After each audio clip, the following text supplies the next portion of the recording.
Hey everyone, it's Ben Hardy here, and in today's we'll be comparing a Ford F-150 with the Coyote V8 to a Ram 1500 with the 5.7 Hemi. Before we get into this video, I want to give a huge shout out and thank you to the LHM Ram here in Sandy, Utah for giving me some time with that 1500, and to the Ford here in Draper for giving me some time with that F-150. I'll include a link to both their websites in the description down below. If you have any questions on the Ford side of things, just ask for Scott. And then on a side note, if you want to save time and money the next time you purchase a car, link to my car buying guide in the description down below. Let's get into it.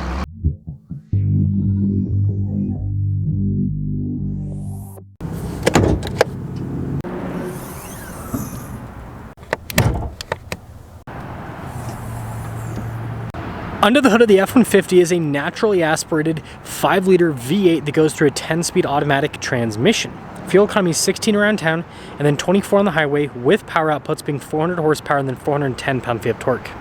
Now, powering the Ram is a 5.7-liter Hemi V8 with a mild hybrid system.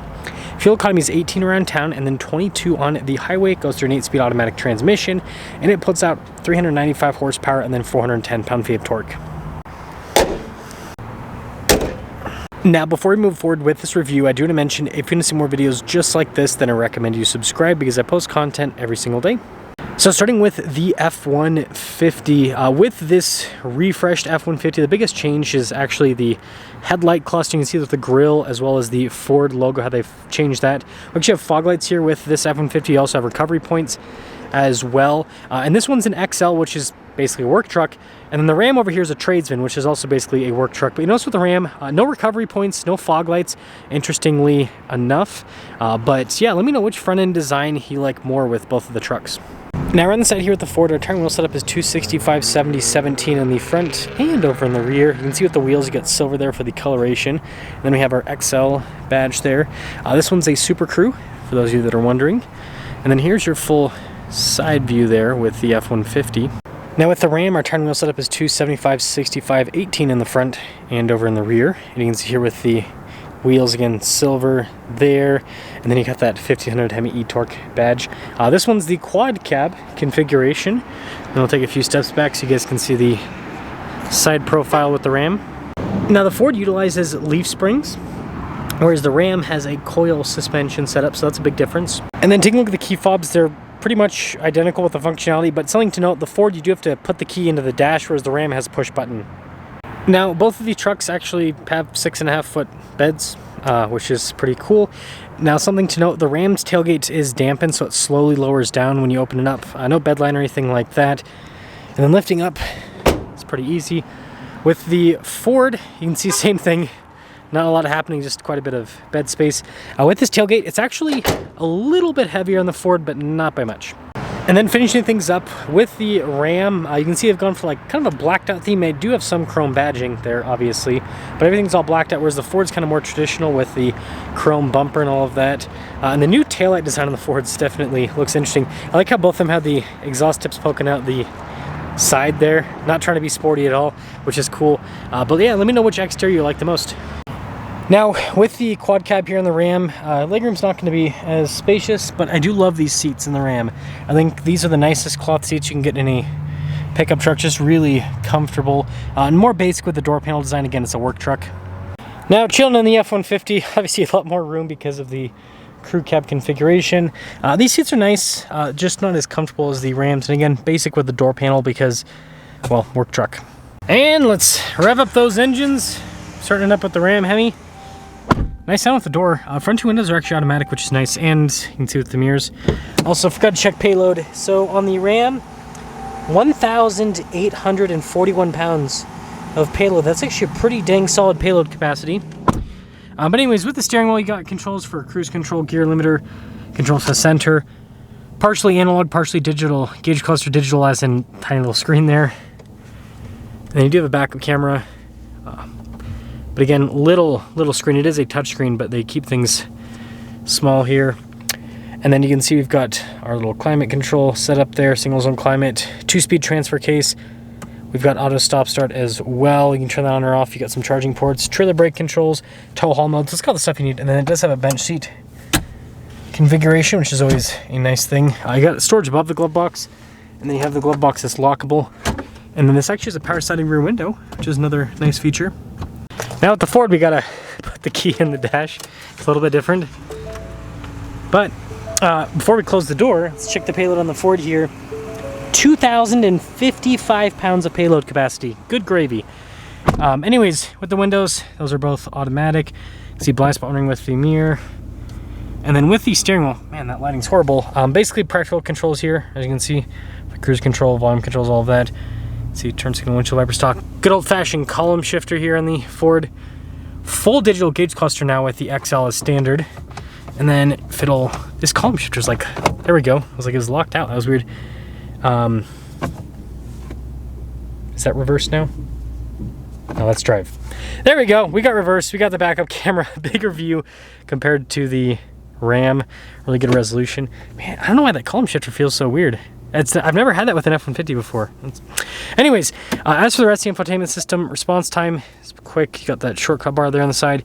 See for the camera button up here, turn that on. Stability control. And then just like the Ram, single zone climate, 2-speed transfer case, but this does have a rear locking differential, which is a nice upgrade. Bench seat as well. And then same thing with the glove box. So just storage up top, lockable down below. Now one thing this doesn't have is no power sliding rear window. It's fixed. So when it comes to pricing, this Ram sticker's for about $51,500, and then that Ford sticker's for about $53,000, just a little bit under $53,000. Let's drive them and see what happens.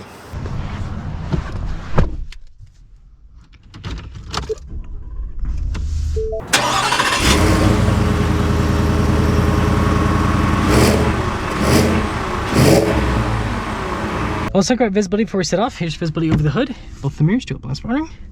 Through the rest of the rear. And let us set off. Got to reverse a little bit. Let's try not to hit into this tree. And yeah, let's see how the 5.0 performs. I was actually surprised when I saw this here today because I was expecting to use a 2.7 truck for the comparison because I thought that's all there was going to be, but Ford Draper ordered a 5.0, which good on them. I think that this is the powertrain that more people should go for. Don't get me wrong, I love the 3.5. I think it's a great powertrain, but just the sounds that this makes and the reliability, it's just such a good powertrain. And it's not as economical as the EcoBoost, but it's not bad. 1624, that's not bad ratings at all. So first off, I will say seat comfort's good. Suspension over the speed bumps, pretty, I mean, for a base model work truck, that's pretty nice. Did a pretty good job of the damping. This engine's smooth too.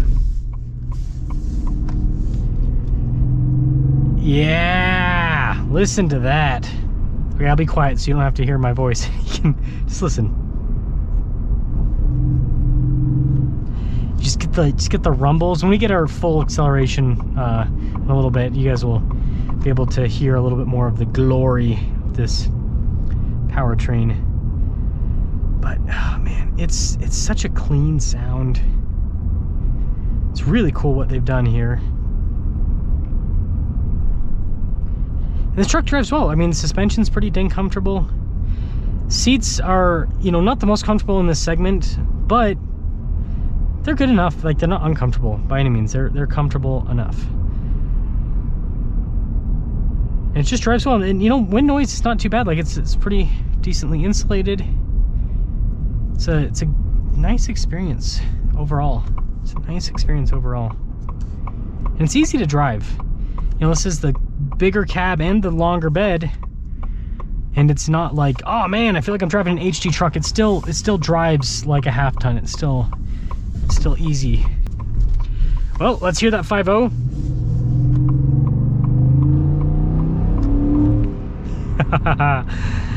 5.0 V8, such a good sound. And the power is great. Again, if you don't know, over 4,000 feet elevation, this thing is just a rock star. Naturally aspirated power. It's beautiful. So, to cap things off with the new F-150 with the 5.0, just go drive one. Just go drive one. It's a no-cost option, right? And I know some people they'll die on the hill of the 3.5 and the 2.7. I am not that person. I just I don't have any bias, you know, one way or the other. I just like what drives well. And this engine is just, it sounds so good, and you've got that V8 naturally aspirated reliability. And you know, I wouldn't necessarily say like long-term, actually I think long-term, the resale on these are probably going to be better. Now again, this isn't like a collector car or anything like that, but I can just imagine if I was looking at a truck that was 10, 15 years old, and if one had a twin turbo V6 and the other had a 5-liter V8, I'm probably going to feel more comfortable purchasing the 5-liter V8 naturally aspirated, because I'm going to be like, oh, it's more simplistic, it's less stuff to go wrong. So let me know what you guys think about the 5.0 Ford, but super underrated powertrain. I think more people, if they actually drove this powertrain, I think more people would go for it, even though it doesn't have the same crazy torque numbers and horsepower of the EcoBoost. It's got the same horsepower as the EcoBoost, but not the same crazy torque. It's a blast.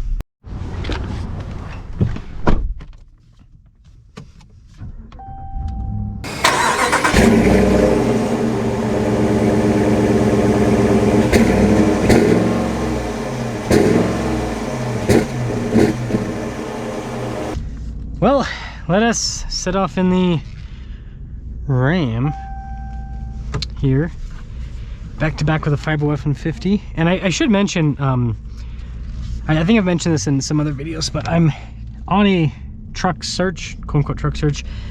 I don't need a truck yet, but once my wife and I pull some trigger on some land, probably need a pickup truck bed. We've got a Land Cruiser, so that can tow, but doesn't have the utility of a bed. Like something like this. Actually, I'm gonna go straight here. But it's interesting how different the 5.7 Hemi feels from the 5.0 V8, because they both have about the same amount of power. This obviously has the e-torque, so off the line this gets a 130 pound-feet of a boost.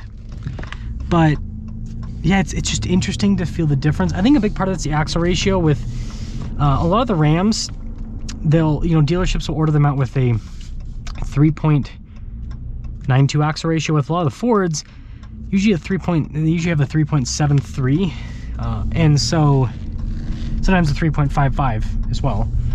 But yeah, so I think that's part of why this kind of feels like it pushes a little bit harder right off the line. But it doesn't, we'll see with the acceleration. I don't think it feels too much faster. I will say these seats, they're a little bit more comfortable, but it's not like a huge, like I said, it's not a huge difference. It's interesting how different the interior feels with the two trucks. They're both basic work trucks, but this is like all analog and small screen, whereas the Ford, obviously huge screen, lots of digital happening in there. And there's also a big sound difference. I'd say the Ford kind of sounds more like a hot rod, whereas this, you know, it's just got the Hemi sound. Very smooth though. Man, there's more traffic than I thought there would be today. Sorry about that. I didn't think there was going to be this much traffic over here. Guess more and more people keep moving to Utah. It's a thing. But yeah, so far pretty smooth. This light should be going in a second, so we'll be able to get up and move a little bit. So not the best drive, but I've driven both these trucks quite extensively, so I'm pretty familiar with how they drive. It'll be interesting to see the comparison that I have with the 25 Ram versus the 24 F-150 in the somewhat near future. But what I will say is I like both the engines. I think the e-torque does help the Hemi feel like a little bit punchier, and then also the axle ratio a little bit punchier. But the Ford, it's a lighter feeling truck, and that kind of, I don't know, it lends to a slightly better driving experience because it's easier to drive. This feels like a bigger, heavier beast.